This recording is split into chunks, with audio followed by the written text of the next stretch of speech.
Hey everybody, so in today's video I'm going to teach you how to make a weighted backpack that you can use to add resistance for some of your at-home workouts. So to make this backpack you're going to need a backpack obviously for the shell. You're going to need some books, and I would recommend heavier books like a textbook or a cookbook, anything that's going to have more weight to it, hardback, than just a regular paperback book. You're also going to need some canned goods from your pantry, so any canned vegetables or beans or anything like that that you may have in your pantry, go ahead and grab some of those. And then you're going to need a stack of like folded pants or shirts. Okay, so just about like 5 or 6 shirts or something like that to help add resistance to the backpack. So how we're going to build this is we're going to start with the books first. So the books are going to give us the main structure for the backpack. So start with some of the bigger, heavier books first. Okay, and then we'll continue to add some of the smaller books in there. All right, the goal of this is to build a strong base for our resistance, but we don't want to be working out with a backpack with books and stuff flying all around and shifting around while we move. So that's where our shirts and folded clothing comes into play.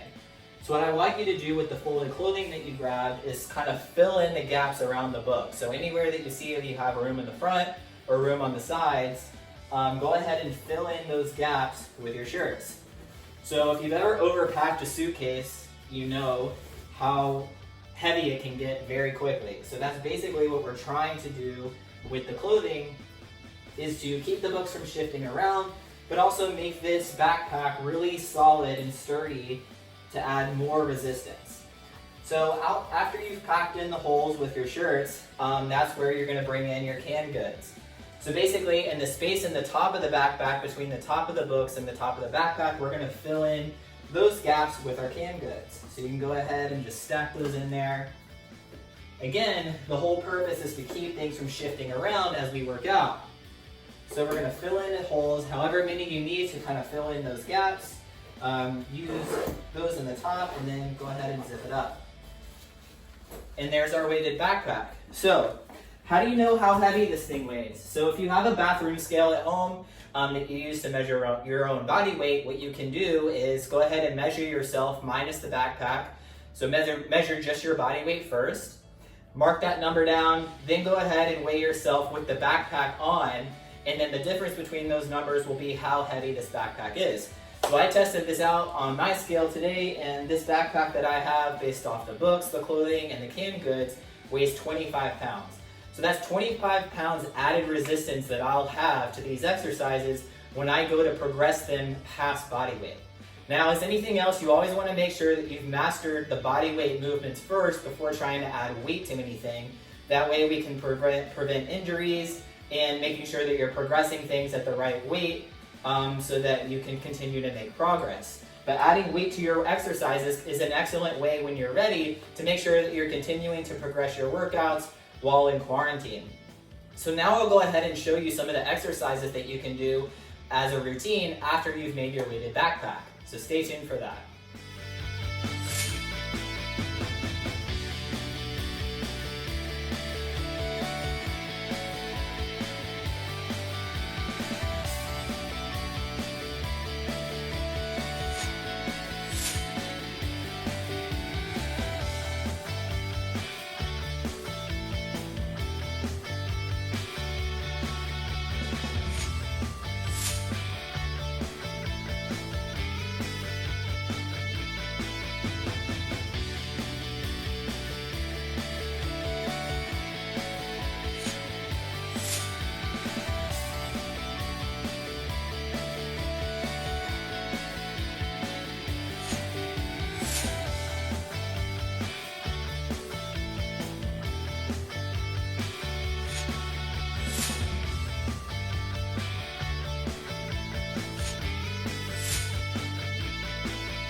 So there's some of the exercises that you can do with your new weighted backpack.